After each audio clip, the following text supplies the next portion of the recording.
রিজিক দাতা আল্লাহ এই মাখলুকের জন্য জমিনকে রিজিকের খাজানা বানায়া দিয়েছেন।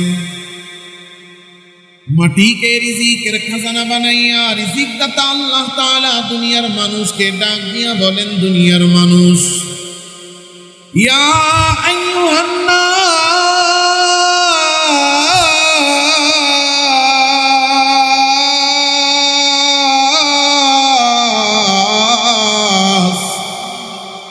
কুলু মিম্মা ফিল আরদ, ও দুনিয়ার মানুষেরা, আমি আল্লাহ তাআলা তোমাদের জন্য এই মাটিকে রিজিকের খাজানা বানাইছি।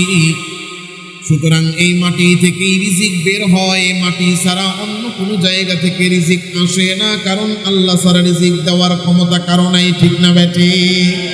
মালিক ডাক দিয়া বলেন, এই জমিন তোমাদের জন্য রিজিকের খাজানা বানাইছি, জমিন থেকেই খাদ্য নির্গত হয়, এই জমিন থেকে বের হওয়া খাদ্যগুলো আমি আল্লাহ তোমাদের জন্য বানাইছি। সুতরাং তোমরা এই খাদ্যগুলা খাও। ও বান্দারা, রিজিক খাইবা, খাদ্য খাইবা, তবে জেনে নাও আমি আল্লাহ যে জমিন থেকে রিজিক নির্গত করি, এই রিজিকের মধ্যে আমি আল্লাহ দুইটা প্রকার বানায়া দিছি, দুইটা ভাগ বানায়া দিছি। একটা প্রকার হলো এমন যেই প্রকারের খাদ্যগুলোকে আমি আল্লাহ তোমাদের জন্য খাওয়া জায়েজ করেছি, যেইগুলার তোমাদের জন্য খাওয়া বৈধ করেছি, ওই খাবারগুলার নাম হলো হালাল খাদ্য। দুনিয়ার জমিনে তোমরা হালাল খাদ্যগুলা খাইবা। হালাল ব্যতীত আর একটা প্রকার আছে যেইগুলা তোমাদের জন্য খাওয়া নিষেধ করেছি, অবৈধ করেছি, ওই খাবারগুলার নাম হলো হারাম খাদ্য। দুনিয়াতে তোমরা হালাল খাদ্য খাইবা, হারাম খাদ্য খাওয়া থেকে বিরত থাকবা। আমার আল্লাহ তাআলা রিজিক দিয়া রিজিকের মধ্যে দুইটা ভাগ করে হালাল খাওয়ার আদেশ করেছেন, হারাম খাইতে নিষেধ করেছেন। ও মুসলমানেরা, বলেন তো হালাল খাইতে আদেশ করেছেন কে? হারাম খাইতে নিষেধ করেছেন কে? হালাল খাওয়ার আদেশ করে আল্লাহ যে হারাম খাইতে নিষেধ করেছেন, এই কথা প্রত্যেকটা মুসলমানের জানা আছে না নাই? মুসলমান জানে হালাল খাইতে হবে, হারাম খাওয়া যাবে না, জানে। এই জন্য বলেন, জানার পরেও আজকে মুসলমান হারাম খাদ্য খায় কি খায় না? হারাম খায়, এমন খাওয়া খায় সে যে হারাম খাইতেছে এটাও সে জানে না। বছরের পর বছর হারাম খাইতেছে, আপনি জানতে পারছেন গিয়া বলতেছেন, ভাই আপনি এটা খাচ্ছেন, এটা তো খাওয়া যাবে না। উত্তর দিবে, কেন, কি সমস্যা? এটা তো খাওয়া হারাম। সারা জীবনে শুনি নাই, তুমি এইসব নতুন ফতোয়া লইয়া। এমন নাই। মুসলমান আজকে হারাম খাচ্ছে তো খাচ্ছে, মুসলমান জানেই না কোনটা হালাল কোনটা হারাম। কথা বলেন না কেন? এই জন্য জানার দরকার আছে না নাই? হালাল আর হারাম, হারাম কোনটা জানার দরকার আছে না নাই? বড় মাদ্রাসায় আসছি, বড় বড় হুজুররা আছে, কথা কই তো ডর লাগে, কিন্তু এখানে সাধারণ মানুষের পরিমাণ আছে তো? কেটা কেটা আছেন? আলেম না, সাধারণ মানুষ। হাত তুলেন। ওরে সুবহানাল্লাহ, লিল্লাহি তাকবীর, মাশাআল্লাহ। তাইলে আমার বয়ান হলো সাধারণ মানুষের জন্য। আমি ছোট হুজুর, এই সাধারণ মানুষ আপনারা যারা আছেন, আমার ভাই, আমার বাবা, আমার চাচা, আমার বন্ধু, আমার ছোট ভাই, তাদের জন্য। ভুল ভ্রান্তি হইলে হুজুররা স্লিপ দিয়ে ইজ্জত মেরেন না। আল্লাহু আকবার, বলেন না আল্লাহু আকবার। সাধারণ মানুষের বুঝার সুবিধার্থে আপনারা সহজে বুঝবেন ওইভাবে বলি। আল্লাহ যে হারাম খাইতে নিষেধ করছেন, এই পৃথিবীর মধ্যে যত হারাম আছে, এই হারামগুলো মোট 3 প্রকার, 3 ভাগে বিভক্ত। বলেন কয় প্রকার? সবাই কয় না রে। আমি বলতেছি, আমার সাথে আপনারাও বলবেন, আর মনে রাখতে হবে। পারবেন তো ইনশাআল্লাহ?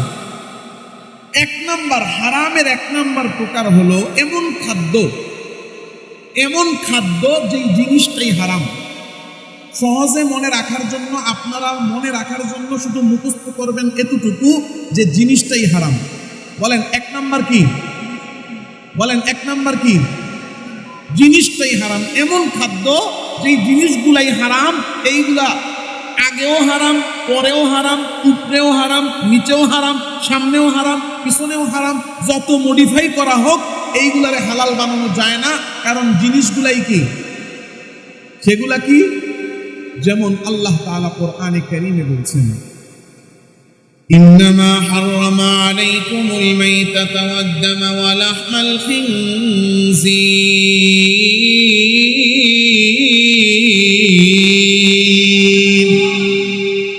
মালিক ডাক দিয়া বলেন, তোমাদের জন্য হারাম করা হয়েছে মৃত পশু। গরু একটা মরে পড়ে আছে, বলেন মরা গরু খাওয়া আমার আপনার জন্য হালাল না হারাম?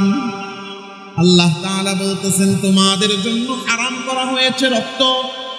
টকবগে লাল, একেবারে দেখতে সুন্দর লাগে, রংগুলা টকবগে একেবারে রক্ত।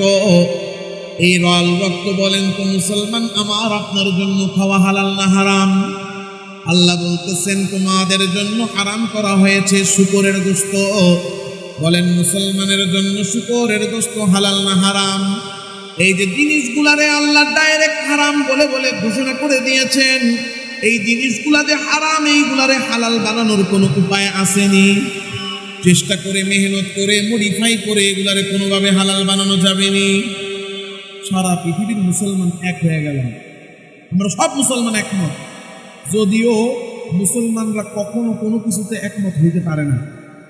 কথা বল না কেন? বিশেষ করে বাঙালি মুসলমান তো পারে না, সব জায়গায় ভাগ। মসজিদ একটা, ওই মসজিদের ভিতরে কমিটি দিবেন। রিজিক দাতা যে আল্লাহ, প্রশ্ন করলে কিন্তু মুখে সবাই বলি আল্লাহ রিজিক দাতা। মুখে যে বললাম আল্লাহ রিজিক দাতা, এই যে আমরা মুখে বলেছি আল্লাহ রিজিক দাতা, এই কথাটা কি আমাদের অন্তরে একই বিশ্বাস আছে? আসলেই কি আছে যে আল্লাহ রিজিক দাতা? আসলে মুখে বলি বিশ্বাস আছে, কিন্তু বাস্তবতা হলো আমরা মুখে বলি আল্লাহ রিজিক দাতা, অন্তরে আমাদের এই বিশ্বাস নাই। এখন কেউ বলতে পারেন, হুজুর আমরা কইতাছি আছে, আপনি কোন নাই, ব্যাপারটা কেমন হয়ে গেল? আমি বলি হ্যাঁ, আমরা মুখে বলি আল্লাহ রিজিক দাতা, কিন্তু আমাদের অধিকাংশ মানুষের অন্তরে এই বিশ্বাস নাই যে রিজিকের মালিক কে। কথা কন না কেন? রিজিকের মালিক কে? মুখে বলি, অন্তরে বিশ্বাস নাই। কেমনে? আমি বলি তাকায়া দেখেন যারা চাকরি করে, চাকরিজীবীদের দিকে।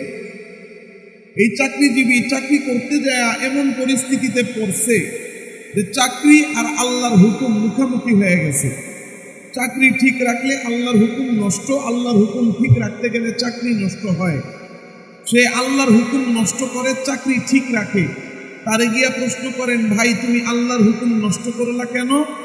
ভাই আল্লাহর হুকুম মানতে গেলে চাকরিটা চইলা যাইতো, চাকরি যদি না থাকে তাহলে কামাই করবো কেমনে আর খাবো কেমনে? না খেয়ে মরতে হবে, তাই খাইয়া বাঁচতে তো হবে, এই জন্য চাকরি ঠিক রাখছি, আল্লাহর হুকুম নষ্ট করছি। এমন আছে না নাই? ব্যবসায়ীদের দিকে তাকায়া দেখেন, ব্যবসায়ী ব্যবসা করতে গেছে, এমন পরিস্থিতি হয়েছে যে ব্যবসা আর আল্লাহর হুকুম মুখামুখি। ব্যবসা ঠিক রাখলে আল্লাহর হুকুম নষ্ট হয়, আল্লাহর হুকুম ঠিক রাখতে গেলে ব্যবসা নষ্ট হয়। সে ব্যবসা ঠিক রাখে, আল্লাহর হুকুম নষ্ট করে। জিজ্ঞাসা করবেন, ভাই আল্লাহর হুকুম নষ্ট করলা কেন? উত্তর দিবে, ভাই আল্লাহর হুকুম মানতে গেলে ব্যবসা থাকবে না, আর ব্যবসা না থাকলে খাবো কি? না খেয়ে মরবো নাকি? এই ব্যবসা ঠিক রাখছি, আর এই ব্যবসা ঠিক রাখতে যায় আল্লাহর হুকুম নষ্ট হয়ে গেছে। রাজনীতিবিদদের দিকে তাকায়া দেখেন, রাজনীতিবিদদের জীবনে এমন অবস্থা আসে, রাজনীতি আর আল্লাহর হুকুম মুখামুখি। মানে ব্যাপারটা এমন, রাজনীতি ঠিক রাখলে আল্লাহর হুকুম নষ্ট, আল্লাহর হুকুম ঠিক রাখলে রাজনীতি নষ্ট। সে আল্লাহর হুকুম নষ্ট করে রাজনীতি ঠিক রাখে। জিজ্ঞাসা করেন, ভাই আল্লাহর হুকুম নষ্ট করলা কেন?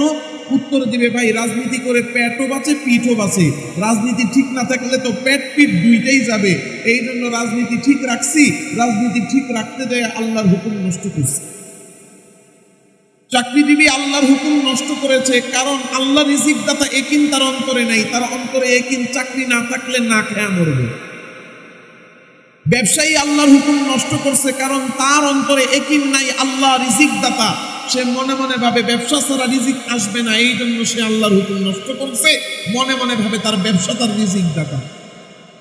রাজনীতিবিদ আল্লাহর উপরে একিন নেই যে আল্লাহ তার পেট পিঠ বাঁচাবে, এই জন্য আল্লাহর হুকুম নষ্ট করে রাজনীতি ঠিক রাখছে, কারণ সে মনে মনে ভাবে তার রাজনীতি তার রিজিক দাতা। কিন্তু চাকরি কি কারো রিজিক দাতা? কথা বলেন। ব্যবসা কারো রিজিক দাতা? রাজনীতি কাউকে রিজিক দেয়? আপনার বস আপনাকে রিজিক দেয়? নেতা রিজিক দেয়? জোরে বলবেন রিজিক দাতা কে? আরো জোরে বলেন রিজিকের মালিক কে? ইন্নাল্লাহা হুয়ার রাজ্জাক।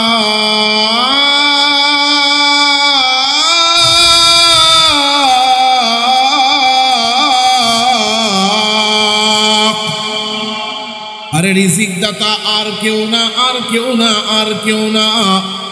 রিজিক দেওয়ার মালিকানা, রিজিক দাতা শুধুমাত্র কেবলমাত্র একমাত্র একজন, জোরে বলেন তিনি কে? আল্লাহ রিজিক দাতা মুখে বলি, অন্তরে ইয়াকিন নাই, কারণ আল্লাহ তাআলা রিজিক দাতা, ওই রিজিক দাতারে চিনি নাই। আল্লাহ রিজিক দাতা মুখে বলি, অন্তরে বিশ্বাস নাই, কারণ আল্লাহ তাআলার পরিচয় আমি আপনি পাই নাই। মুখে বলি আল্লাহ রিজিক দাতা, অন্তরে বিশ্বাস চাকরি রিজিক দেয়, ব্যবসার রিজিক দেয়। মুখে বলি আল্লাহ রিজিক দাতা, অন্তর বলে নেতা রিজিক দেয়, রাজনীতি রিজিক দেয়। কারণ নেতা চিনেছি, নাও বস চিনেছি, রাজনীতি চিনেছি, চাকরি চিনেছি, ব্যবসা চিনেছি, দুনিয়ার কর্ম চিনেছি, এই জন্য এইগুলার উপরে ইয়াকিন ঢুকে গেছে। কিন্তু না না না, এইগুলো একটাও রিজিক দেয় না। রিজিক দেওয়ার মালিকানা, ক্ষমতা শুধুমাত্র একজনের হাতে, জোরে বলেন তিনি কে? দুনিয়ার সব চিনেছি, কিন্তু রিজিক দাতারে আমি আর আপনি চিনি নাই। এই জন্য মালিক বলেন, বান্দা আমি আল্লাহ তোর রিজিক দাতা, আমি আল্লাহকে চিনে নে। আল্লাহ রিজিক দাতা কেমনে চিনবো, কেমনে চিনবো? মালিক বলে যেই খানা তুই খাস রে বান্দা, ওই খাবারটা তোর হাতের সামনে নিবি, নিয়ে গবেষণা করবি, চিন্তা করবি, ওই খাবার নিয়ে গবেষণা করবি, তাইলে প্রমাণ পেয়ে যাবি যে তুই না, বরং সমস্ত মাখলুককে রিজিক দেওয়ার দায়িত্ব কার।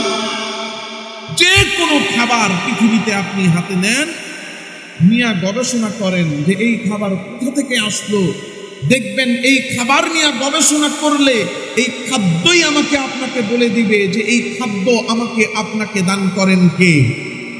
পৃথিবীতে মানুষ যত রকম খাবার খায়, যত খানা মানুষ খায়, যত আইটেম হতে পারে, কত আইটেম যে আছে পৃথিবীতে, খাবার কত রকম, এই কত রকম খাবার পৃথিবীতে আছে, এটা হিসাব করে কেউ বলতে পারবে? আমি নিজে এক কিতাবে পড়েছি, আল্লাহ তাআলা পুরুষ মানুষের যে জিহ্বা দিয়েছেন, এই জিহ্বার মধ্যে আল্লাহ 10,000 স্বাদ নেওয়ার ক্ষমতা দিয়েছেন। এই জিহ্বা দিয়া কত হাজার জিনিসের স্বাদ নেওয়া যায়, এমন জিহ্বা। এই জিহ্বাটাতে আপনি যা লাগাবেন জিহ্বা ওইটারই একটা স্বাদ আপনাকে বলে দিবে। হ্যাঁ, যা লাগাবেন আপনি খাবার লাগাইবেন, দেখবেন লবণ নিয়ে লাগাইবেন, জিহ্বা বলে দিবে এটা নুনটা। চিনি নিয়ে লাগাইবেন, জিহ্বা বলে দিবে এটা মিষ্টি। মরিচ নিয়ে লাগাবেন, জিহ্বা বলে দিবে ঝাল। এটা ঠিক না বেঠিক?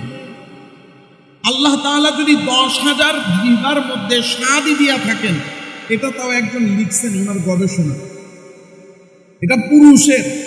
আর মহিলাদের জিহ্বার মধ্যে আল্লাহ যে খাবারের স্বাদ নেওয়ার ক্ষমতা দিছেন, লিখছেন যে পুরুষ নিতে পারে 10,000 স্বাদ, আর মহিলার জিহ্বার মধ্যে হলো, মহিলাদের মা বোনদের জিহ্বার মধ্যে 12,000 স্বাদ নেওয়ার ক্ষমতা আমার আল্লাহ দিয়ে দিয়েছে। পৃথিবীতে আমি আর আপনি জিহ্বার যদি এত স্বাদ হয়, তাহলে আরো না জানি খাবারের কত ভেরিয়েশন আছে। যে কোনো খাবার আপনি খান, আল্লাহ তাআলা তো এই দ্বীনের নিসবতে, কোরআনের নিসবতে আমরা সারা বাংলাদেশ ঘুরি, বিভিন্ন জায়গায় গেলে এমন এমন খাবার আইনা দেয় যে খাবার জীবনে দেখিও নাই, জানতাম না। এই যে আপনাদের এখানে পাশে এই খুলনা অঞ্চলে আসলে, আমি ওখানে রুমে বসে খানা খাচ্ছিলাম আর বলতেছিলাম, খুলনা বাগেরহাট এই অঞ্চলে আসলে আর কিছু দেখ আর না দেখ, খাইতে বড় বড় গলদা চিংড়ি দেয়। কথা কন না? তা আমি এই চুকনগরের পাশে এক জায়গায় মাহফিলে গেছিলাম, ওখানে যাওয়ার পরে একটা খাবার দিছে, মানে ভাত খাইতে বসছি, তরকারি দিছে। তরকারিটা খাইতেছি, এত মজা, এত মজা। স্বাদ লাগতেছে অনেক, কিন্তু এই খাবার আগে খাইছি মনে করতে পারতেছি না, এত মজার একটা খাবার কিন্তু মনে হচ্ছে আগে জীবনে খাই নাই। তো পুরো ভাত আমি ওই এক তরকারি দিয়েই খাইলাম। খাওয়ার মাঝখানে যিনি আয়োজক যারা আছে, মেহমানদারি করতেছে, তাদেরকে জিজ্ঞাসা করলাম, ভাই এটা কি খাবার দিলেন? এই খাবার তো মনে হচ্ছে আগে কখনো খাইছি মনে পড়ে না, কিন্তু খুব মজা লাগতেছে। পরে বলতেছে যে হুজুর, এটা তো নতুন খাবার লাগবেই, কারণ এই খাবার তো আপনারা পান না। আমি বললাম, তাহলে জিনিসটা কি? বলল, এইটা হলো চিংড়ি মাছের মগজ। চিংড়ি মাছের, গরুর মগজ যেরকম ভুনা করে রান্না করে, এই চিংড়ি মাছের মগজও কি করছে, জমায়া ভুনা করে রান্না করছে। তাহলে ধরেন আমার বয়স যদি 35 বছর হয়, এই 35 বছর আমার চলে গেছে, চিংড়ি মাছের মগজ যে এমনি ভুনা করে রান্না করে আমার জানাই ছিল না। তাহলে পৃথিবীতে এরকম কত হাজার হাজার পদের খাবার আছে, যেই খাবারগুলো সম্পর্কে আপনি আমি আগে জানি নাই, জানিও না, এখনো জানি না। কথা বলেন। পৃথিবীতে এখন আমি জানি আর না জানি যত খাবার আছে, সব খাবারগুলো আপনার যেই খাবারের কথা মনে পড়ে, যেহেতু আপনারা শহর অঞ্চলের মানুষ, মাথার মধ্যে খালি একটু খাটান যে এমন খাবার যেই খাবারটার নাম আমি ছাড়া কেউ জানে না, আমার কাছে মনে হয় যে এটা আমি সবার চেয়ে বেশি জানি। ওই খাবারের চিন্তাই মাথায় আইনা কল্পনা করেন এই খাবারটা কোথা থেকে আসছে। আমি বলতেছি খাবারটা দেখবেন 3 জায়গার যে কোনো এক জায়গা থেকে আসছে। কারণ পৃথিবীর যত খাদ্য, এই খাদ্যগুলো মোট 3টা মূল উৎস থেকে আসে। কয়টা মূল উৎস? 1 নাম্বার মাটি থেকে। যেই খাবারটা খাবেন দেখবেন এই খাবারটা মাটি থেকে আসছে। যেমন ভাত খাইতে বসছেন, রুটি খাইতে বসছেন, বিস্কিট খাইতে বসছেন, তখন গবেষণা করবেন এই খাবার কোথা থেকে আসলো। বিস্কিট হইল কি দিয়া, পাউরুটি হইল কি দিয়া, রুটি হইল কি দিয়া, ভাত হইল কি দিয়া? আপনি দেখবেন ভাত হইছে চাল থেকে, চাল হইছে ধান থেকে, ধান হইছে গাছে, গাছ কোথায়? তাহলে পৃথিবীতে যত ফল, যত ফসল, যত সবজি, সব কিছু কোন জায়গা থেকে? তাহলে খাদ্যের 1 নাম্বার উৎস হলো মাটি। পৃথিবীর যে কোনো খাবার আপনি হাতে নিয়ে গবেষণা করবেন দেখবেন এটা মাটি থেকে আসছে। 3 নাম্বার কি? যেমন সমুদ্রের পানি যখন জাল দেয় শুকায়, লবণ বের হয়। সুবহানাল্লাহ বলবেন না? আবার এই পানির সাথে আপনি লবণ মিশাবেন, স্যালাইন, চিনি মিশাবেন, শরবত, লিকার মিশাবেন, চা, এটার মধ্যে আরো মেডিসিন আর চিনি মিশাইয়া দিবেন, কোকা কোলা ইত্যাদি হাবিজাবি, অভাব নাই। তাহলে পৃথিবীতে যত খাদ্য পাই, এই খাদ্যগুলো কয়টা মূল উৎস থেকে আসে? 3 মূল উৎসের মূল উৎস আবার মাটি। কেমনে? মাটি থেকে যেটা পাই সেটা তো সরাসরি মাটি থেকে পাচ্ছি। এছাড়া প্রাণী যে আমাকে খাদ্য দেয়, মুরগির ডিম দেয়, কিছু খায়া ডিম পারে না, না খায়া ডিম পারে? তাহলে কি খায়া ডিম দেয়? মাটি থেকে বের হওয়া খাদ্য খায়, আদার খায়, চাল খায়, খুব খায়, গম খায়। তাইলে মুরগি যে ডিম দিচ্ছে, কেমন যেন মাটি ছাড়া মুরগির ডিম দেওয়া সম্ভব? আমার কথা কি খারাপ লাগতেছে আপনাদের? মনোযোগ দিয়ে শুনেন, বড় গুরুত্বপূর্ণ কথা। আমার একটা বদ অভ্যাস, অনেক বক্তা বসে আলোচনা বসে উনি আয়াত একটা পড়ে ওই আয়াতে ঢুকতে ঢুকতে তার 3 ঘন্টা লাগে। 3 ঘন্টা বয়ান করে 3 ঘন্টা পরে টাইম শেষ। আরে আয়াত পড়ছিলাম, আয়াতে এখন ঢুকতেই পারি নাই, যাক আগামী বছর দাওয়াত দিলে আইসা আবার আয়াতের আলোচনা করব। কিন্তু উনি বয়ান করে ফেলছে 3 ঘন্টা, কথা কন না?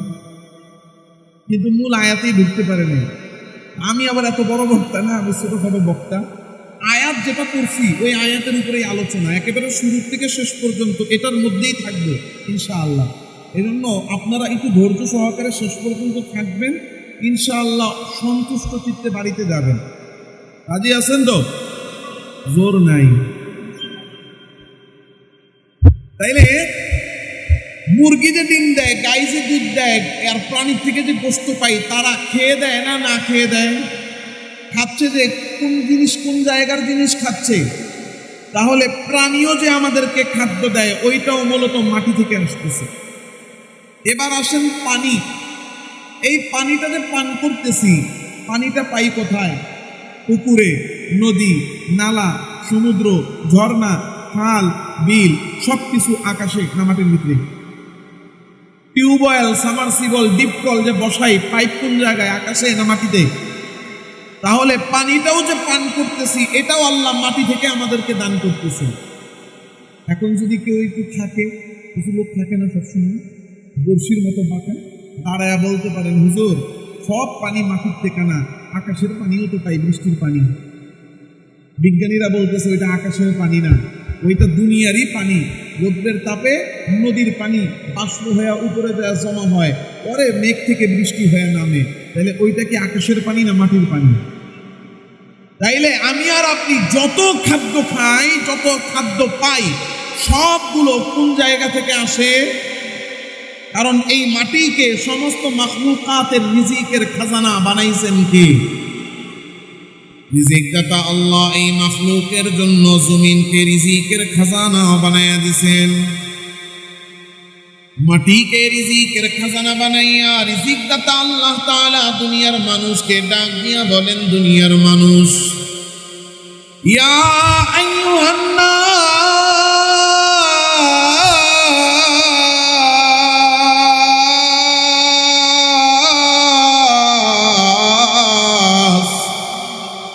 কুলু মিম্মা ফিল আরদ, ও দুনিয়ার মানুষেরা, আমি আল্লাহ তাআলা তোমাদের জন্য এই মাটিকে রিজিকের খাজানা বানাইছি। সুতরাং এই মাটি থেকেই রিজিক বের হয়, মাটি ছাড়া অন্য কোনো জায়গা থেকে রিজিক আসে না, কারণ আল্লাহ ছাড়া রিজিক দেওয়ার ক্ষমতা কারো নাই, ঠিক না বেটি? মালিক ডাক দিয়া বলেন, এই জমিন তোমাদের জন্য রিজিকের খাজানা বানাইছি, জমিন থেকেই খাদ্য নির্গত হয়, এই জমিন থেকে বের হওয়া খাদ্যগুলো আমি আল্লাহ তোমাদের জন্য বানাইছি। সুতরাং তোমরা এই খাদ্যগুলা খাও।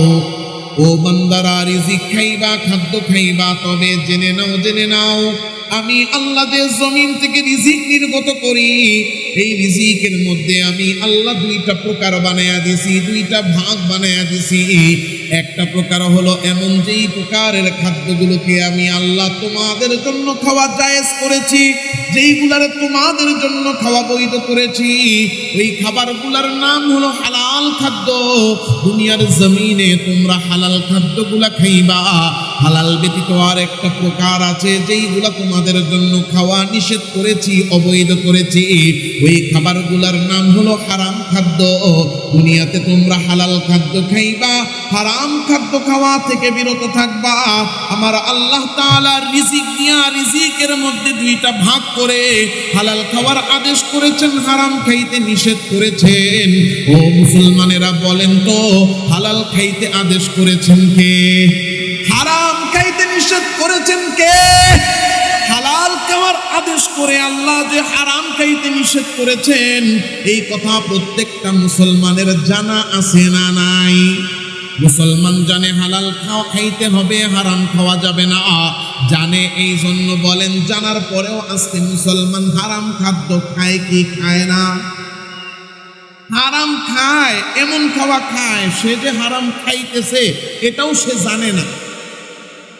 বছরের পর বছর হারাম খাইতেছে, আপনি জানতে পারছেন গিয়া বলতেছেন, ভাই আপনি এটা খাচ্ছেন, এটা তো খাওয়া যাবে না। উত্তর দিবে, কেন, কি সমস্যা? এটা তো খাওয়া হারাম। সারা জীবনে শুনি নাই, তুমি এইসব নতুন ফতোয়া লইয়া। এমন নাই। মুসলমান আজকে হারাম খাচ্ছে তো খাচ্ছে, মুসলমান জানেই না কোনটা হালাল কোনটা হারাম। কথা বলেন না কেন? এই জন্য জানার দরকার আছে না নাই? হালাল আর হারাম, হারাম কোনটা জানার দরকার আছে না নাই? বড় মাদ্রাসায় আসছি, বড় বড় হুজুররা আছে, কথা কই তো ডর লাগে। কিন্তু এখানে সাধারণ মানুষের পরিমাণ আছে তো? কেটা কেটা আছেন? আলেম না, সাধারণ মানুষ। হাত তুলেন। ওরে সুবহানাল্লাহ, লিল্লাহি তাকবীর, মাশাআল্লাহ। তাইলে আমার বয়ান হলো সাধারণ মানুষের জন্য। আমি ছোট হুজুর, এই সাধারণ মানুষ আপনারা যারা আছেন, আমার ভাই, আমার বাবা, আমার চাচা, আমার বন্ধু, আমার ছোট ভাই, তাদের জন্য। ভুল ভ্রান্তি হইলে হুজুররা স্লিপ দিয়ে ইজ্জত মেরেন না। আল্লাহু আকবার বলেন না, আল্লাহু আকবার। সাধারণ মানুষের বুঝার সুবিধার্থে আপনারা সহজে বুঝবেন ওইভাবে বলি। আল্লাহ যে হারাম খাইতে নিষেধ করছেন, এই পৃথিবীর মধ্যে যত হারাম আছে এই হারামগুলো মোট 3 প্রকার, 3 ভাগে বিভক্ত। বলেন কয় প্রকার? সবাই কয় না রে। আমি বলতেছি, আমার সাথে আপনারাও বলবেন, আর মনে রাখতে হবে। পারবেন তো ইনশাআল্লাহ? 1 নাম্বার, হারামের 1 নাম্বার প্রকার হলো এমন খাদ্য যেই জিনিসটাই হারাম। সহজে মনে রাখার জন্য, আপনারা মনে রাখার জন্য শুধু মুখস্থ করবেন এতটুকু যে জিনিসটাই হারাম। বলেন 1 নাম্বার কি? বলেন 1 নাম্বার কি?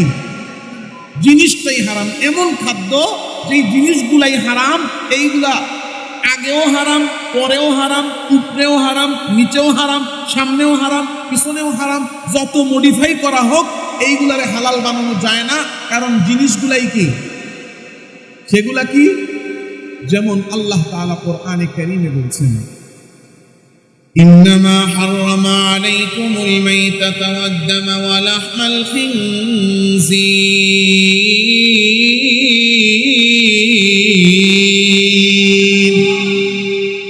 মালিক ডাক দিয়া বলেন, তোমাদের জন্য হারাম করা হয়েছে মৃত পশু। গরু একটা মরে পড়ে আছে, বলেন মরা গরু খাওয়া আমার আপনার জন্য হালাল না হারাম? আল্লাহ তাআলা বলতেছেন, তোমাদের জন্য হারাম করা হয়েছে রক্ত। টকবগে লাল, একেবারে দেখতে সুন্দর লাগে, রংগুলা টকবগে একেবারে রক্ত। এই লাল রক্ত বলেন তো মুসলমান আমার আপনার জন্য খাওয়া হালাল না হারাম? আল্লাহ বলতেছেন, তোমাদের জন্য হারাম করা হয়েছে শূকরের গোশত। বলেন মুসলমানের জন্য শূকরের গোশত হালাল না হারাম? এই যে জিনিসগুলারে আল্লাহ ডাইরেক্ট হারাম বলে বলে ঘোষণা করে দিয়েছেন, এই জিনিসগুলা যে হারাম, এইগুলারে হালাল বানানোর কোনো উপায় আসেনি। চেষ্টা করে, মেহনত করে, মডিফাই করে এগুলারে কোনোভাবে হালাল বানানো যাবেনি। সারা পৃথিবীর মুসলমান এক হয়ে গেলাম, আমরা সব মুসলমান একমত। যদিও মুসলমানরা কখনো কোনো কিছুতে একমত হইতে পারে না। কথা কন না কেন? বিশেষ করে বাঙালি মুসলমান তো পারে না, সব জায়গায় ভাগ। মসজিদ একটা, ওই মসজিদের ভিতরে কমিটি দিবেন। কথা কন না কেন? আমি যে মসজিদের জন্য পড়াই, এখানেও 2 কমিটি করে, সুবহানাল্লাহ। এই কমিটি এসে কয় হুজুর হের বিরুদ্ধে কন, এই কমিটি এসে কয় হুজুর এর বিরুদ্ধে কন। আমি খালি কই, দোষ দেন খালি হুজুর গো, হুজুররা ভাগ ভাগ হয়ে যায়, আপনারা কি? কথা কন না? আমরা ধরেন পৃথিবীর সব মুসলমান একমত হয়ে গেছি, শূকরের গোশত হারাম আমরা মানি, কিন্তু একটু টেস্ট করে দেখার জন্য একটা শূকরের গোশত সবাই মিলে খাবো, সব একমত। কাবা ঘরের ইমাম সাহেবকে গিয়ে বললাম, আপনি কাবা ঘরের ইমাম, আপনি সারা পৃথিবীর মুসলমানের পক্ষ থেকে একটা শূকর জবাই করেন। কাবা ঘরের ইমাম সাহেব বিসমিল্লাহি আল্লাহু আকবার বইলা একটা শূকর জবাই করলেন। পরে এটারে জমজমের পানি দিয়া ধুইয়া, জমজমের পানি দিয়া সিদ্ধ করে রান্না করে, এরপরে অল্প অল্প করে যদি সবাইরে ভাগ করে দেওয়া হয়, আমরা সবাই যদি খাই, হালাল হবে না হারাম হবে? এত মেহনত ফিকির করার পরেও হালাল হবে না? কেন হবে না? এই তো মাশাআল্লাহ। কারণ কি? জিনিসটাই হারাম। কারণ কি? যেমন মদ জিনিসটাই পায়খানা, জিনিসটাই পেশাব, জিনিসটাই, এই যে জিনিসগুলাই ডাইরেক্ট হারাম, এগুলা জিনিসগুলাই হারাম, এগুলোরে কোনোভাবে কি বানানো যায় না? হালাল বানানো যায় না। তাহলে 1 নম্বর প্রকার বুঝে আসছে, শর্টকাটে মেরে দিলাম যে এমন জিনিস যেগুলোকে আল্লাহ অথবা রসুল কোরআনে অথবা হাদিসে হারাম বলে ঘোষণা করছেন, ডাইরেক্ট হারাম। এবার আসেন হারামের দ্বিতীয় প্রকার, এমন জিনিসটা হালাল, জিনিসটা হালাল কিন্তু পদ্ধতিগত কারণে হারাম। তাহলে এটারে মনে রাখবেন এইভাবে যে জিনিস হালাল, পদ্ধতির কারণে হারাম। 1 নাম্বার তো হলো জিনিসটাই হারাম, 2 নাম্বার হলো জিনিস হালাল কিন্তু কি কারণে হারাম? যেমন গরু খাওয়া মুসলমানের জন্য হালাল না হারাম? ছাগল খাওয়া মুসলমানের জন্য হালাল না হারাম? মুরগি খাওয়া মুসলমানের জন্য হালাল না হারাম? এখন ধরেন, আমি শুধু উদাহরণস্বরূপ বোঝানোর জন্য বলতেছি, আপনার বাড়ির পাশে একজন অন্য ধর্মের মানুষ থাকে, হিন্দুই থাকে একজন, বিপদে আপদে আপনি তারে অনেক সময় সাহায্য করেন, মানুষ বিপদে পড়ছে সাহায্য করলেন, প্রতিবেশী। এই প্রতিবেশীরে আপনি সবসময় উপকার করেন। এখন এই হিন্দু তার অনুষ্ঠান, ধরেন পূজা ইত্যাদি, ওই সময় অনুষ্ঠানের মধ্যে তারা একটা গরু জবাই করছে। গরু তো তারা খায় না, তাহলে গরু জবাই করে না, ছাগল জবাই করছে, ছাগল তো খায়। ছাগল বলি দেয়, পাঠা বলি দেয়, একটা পাঠা বলি দিছে। পাঠা বলি দিয়া এই পাঠার গোস্ত বাসায় রান্না বান্না করে খাইতে বসছে। সুস্বাদু গোস্ত খাওয়ার সময় তার মনে পড়লো, আমার বাড়ির প্রতিবেশী, আমি বিপদে পড়লে আমার অনেক সাহায্য করছে, আমার জান বাঁচাইছে, আমার ইজ্জত বাঁচাইছে, আমার বাড়িঘর সম্পদ বাঁচাইছে, তারে আমি সারা এই গোস্ত কিনে খাই। ভালোবাসা উনি ওই এক বাটি ছাগলের গোস্ত আপনার বাসায় পাঠাইয়া দিছে। বলেন মুসলমান, ছাগল খাওয়া তো হালাল, এই গোস্ত আমার আপনার জন্য হালাল না হারাম? ছাগল তো জিনিসটা হালাল ছিল, কিন্তু এই ছাগলের গোস্ত আপনারা বলতেছেন খাওয়া হারাম। সমস্যা কিসে? পদ্ধতিতে, কিসে? কারণ আল্লাহ তাআলা রব্বুল আলামিন কোরআনে কারীমে বলেন, ওয়ামা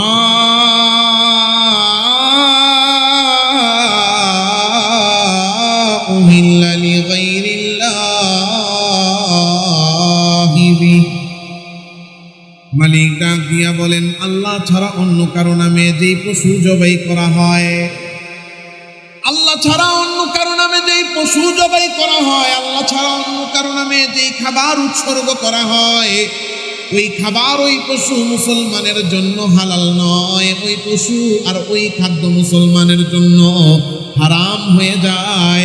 যদিও জিনিসটা হালাল, কিন্তু জবাইয়ের পদ্ধতিতে সমস্যা, তাই আর হালাল নাই, কি হয়ে গেছে? তাহলে পাওয়া গেছে দ্বিতীয় প্রকার। এবার আসেন তৃতীয় প্রকার। এই আপনারা বুঝতেছেন তো? এবার আসেন তৃতীয় প্রকার। তৃতীয় প্রকারের হারাম হলো এমন জিনিস, জিনিসটা হালাল, এটার পদ্ধতিগত কোনো সমস্যাও নাই, এরপরও এটা হারাম। জিনিসটাও হালাল, পদ্ধতিতেও কি নাই, সমস্যা ভেজাল নাই, এরপরেও হারাম। সেটা কি? আপনাদের এখানে কষায়ের দোকান আছে, গরু জবাই করে দেন। কোন জায়গায়? বয়রা বাজার। বয়রা বাজারে যে কষায়ের দোকান, কষাই গরু জবাই করে, জবাই কার নামে করে? এই প্রশ্ন করছি, এখন সবাই চুপ। সন্দেহ লাগতেছে না মনে? আসলে কার নামে করে? আল্লাহ নামে করে? শিওর? আপনি দেখছেন? এই যে পেঁচ লাগাই দিছি, দেখছেন নি? আচ্ছা, যে কসাই গরু বিক্রি করে ও মুসলমান না অমুসলিম? মুসলিম। এখন ও যদি আল্লাহ ছাড়া অন্য কারণে যদি জবাই করে, ওর সামনে গোস্ত তো দূরের কথা, ওর হাড্ডি খুঁজে পাওয়া যাবে? কথা কন না। যদি এলাকায় খবর পাওয়া যায় ওই কসাই আল্লাহর নামে গরু জবাই করে না, তাহলে ওই দোকান থেকে যারা গোস্ত কিনছে, তুই সারা জীবন গরুর চামড়া ছিলছস, তোর চামড়া এখন আমরা ছিল। কথা কন না। তো ও ইচ্ছায় হোক অনিচ্ছায় হোক, জীবনও আল্লাহ ছাড়া অন্য কারো নামে গরু জবাই করে নাই, আপনারা নিশ্চিত থাকেন। কারণ পিঠ বাঁচাইতে হইলেও, জান বাঁচাইতে হইলেও আল্লাহর নামেই জবাই করে। তাহলে গরু খাওয়া হালাল না হারাম? জবাই করছে কার নামে? আল্লাহর নামেই করে, শিওর থাকেন, নিশ্চিত থাকেন। তাইলে গরু জিনিসটাও হালাল, জবাইও করছে আল্লাহর নামে, পদ্ধতিতেও সমস্যা নাই। জবাই করে এবার চামড়াটা ছিল্লা, এরপরে গোস্তটারে পিস পিস করে রান সিনা কইরা ঝুলায় রাখছে। এখন ঢাকা শহরে একজন চাকরি করে, বড় অফিসার, চাকরিজীবী, উনি বাড়িতে আসছে, আইসা বাজারে গেছে, গিয়া দেখে গরু ঝুলতেছে। উনি গিয়া বলতেছে, 2 কেজি গোস্ত আমাকে দাও। উনি 2 কেজি গোস্ত নিয়ে বাসায় গিয়া রান্না বান্না করে পরিবার সহ খাইছে। বলেন হালাল না হারাম? সন্দেহে আছে রে? চাকরিজীবী মানুষ, বেতন পাইছে, বেতনের টাকা দিয়ে রান্না বান্না করে, গোস্ত কিনে রান্না বান্না করে খাইছে। তাই না? আপনারা কি চুপ রয়েছেন কেন আমি বুঝলাম না। আমার কাছে মনে হয় হালাল না হারাম? হ্যাঁ, এবার একটু সবাই আওয়াজ দিয়া কোন হালাল না হারাম? হালাল। হারাম, আন্দাজে হারাম। চাকরিজীবী চাকরি করে, বেতন পাইছে, বেতনের টাকা দিয়ে গোস্ত কিনে খাইছে, এই গরুর গোস্ত জিনিস হালাল, গরুও হালাল, জবাই ঠিক আছে, তাহলে হারাম হবে কেন? বলেন। আপনার করে তো আমি এই প্রশ্ন করি নাই কি হালাল হইতে হবে, আমি যা জিজ্ঞেসি তার উত্তর দেন। একেবারে দুইজন বেশি বুঝে। এখন ধরেন এই আপনাদের এখানে একজন ব্যবসায়ী আছে, ব্যবসা করে, উনিও গেছে এই দোকানে গিয়া ওই গরুর থেকে 2 কেজি গোস্ত আইনা পরিবার সহ রান্না বান্না করে খাইছে। হালাল না হারাম? একজনের ছেলে বিদেশ থাকে, খুলনায় প্রবাসী আসেনি, বেশি না কম? কম। খুলনায় মনে একটু কম। খুলনার মানুষ শিক্ষিত বেশি, তো সব বড় বড় চাকরি করে, অফিসার বেশি, শিক্ষিতের হার বেশি ইনশাল্লাহ। তো ধরেন একজনের ছেলে থেকে মালয়েশিয়া, সৌদি আরব, লন্ডন, উনি ছেলে টাকা পাঠাইছে বেতন পেয়া, বাবা ওই বেতন টাকা নিয়ে গেছে বা সুন্দর মতো বাজারে দেয়া ওই একই দোকান থেকে গোস্ত আইনা কিনা পরিবার সহ রান্না বান্না করে খাইছে। বলেন হালাল না হারাম? বুঝছেন না কেউ? এই যে এত সময় নিয়ে আস্তে আস্তে প্রশ্ন কইরা উত্তর নিয়ে কথা বাড়াইতেছি, কারণ খালি কান দিয়া শুই না যাবেন গা, ভাবে ইয়াদ রাখতে হবে, দিলে ঢুকতে হবে, মনেও রাখতে হবে। এই দোকানের গোস্ত চাকরিজীবী কিনে খাইছে হালাল, ব্যবসায়ী কিনে খাইছে হালাল, প্রবাসী কিনে খাইছে হালাল। এই যে দিন মজুরি করতেছে, এই যে আমার ভাইয়েরা, মাইকের ভাইয়েরা, আজকে সুন্দর মতো মাইকের ডিউটি দিবে, রোজ 1000 টাকা, 1000 টাকা পাইছে। সকালবেলা গেছে গিয়া যারা দিন মজুরের কাজ করে ওনাগো আবার কিন্তু বিলটা বড় থাকে, আজকে কাম করছি, আজকে ভালো মতো খেয়াল। উনিও সকালে বাজারে গেছে গিয়া দেখছে গরু ঝুলতেছে, আর কত জিনিসে খাই না, গরুর গোস্তটা ভালো দেখা যায়, 1 কেজি গোস্ত দিয়ে 1000 পাইছি, 700 টাকা গোস্ত, পরে কি হবে না হবে পরেরটা পরে চিন্তা করবো, গোস্ত 1 কেজি নিয়ে যাই, নিয়ে গিয়ে পরিবার সহ রান্না বান্না করে খাইছে। হালাল না হারাম? এই দোকানের গরু হালাল, জবাই ঠিক আছে, চাকরিজীবী কিনে খাইছে হালাল, ব্যবসায়ী কিনে খাইছে হালাল, রাজনীতিবিদ কিনে খাইছে হালাল, প্রবাসী কিনে খাইছে হালাল, এই যে দিন মজুর ভাই কিনে খাইছে হালাল। এখন আমাকে বলেন, এই একই দোকানের গোস্ত কোনো চোর যদি চুরির টাকা দিয়ে কিনে খায়, হালাল হবে না হারাম হবে? আস্তে আস্তে কইতাছেন কেন? এই একই দোকানের গোস্ত কোনো ঘুষখোর যদি ঘুষের টাকা দিয়ে কিনে খায়, হালাল হবে না হারাম হবে? আওয়াজ কম কম লাগে। ঘুষখোর যদি ঘুষের টাকা দিয়ে কিনে খায়, হালাল হবে না হারাম হবে? এই যে এতক্ষণে আওয়াজ তো সুন্দর মতো হয়েছে, বোঝা গেল চোরও কম, সুৎখোরও কম। ঘুষখোর একটু এলাকায়, ঘুষখোর মনে হয় একটু এলাকায় বেশি, কারণ যত জায়গায় জিজ্ঞাসা করি সব জায়গায় সব সুদ। ঘুষখোরের কথা কইলে চিল্লান দিয়ে ওঠে, ঠিক। আর এই জায়গায় সুৎখোরের কথা বলে চিল্লান দেয়, এখানে ঘুষখোরের কথা বেশি চিল্লান আছে। যাই হোক, মজা করে আপনাদের প্রতি খারাপ ধারণা রাখি না, দুষ্টমি করে বলছি।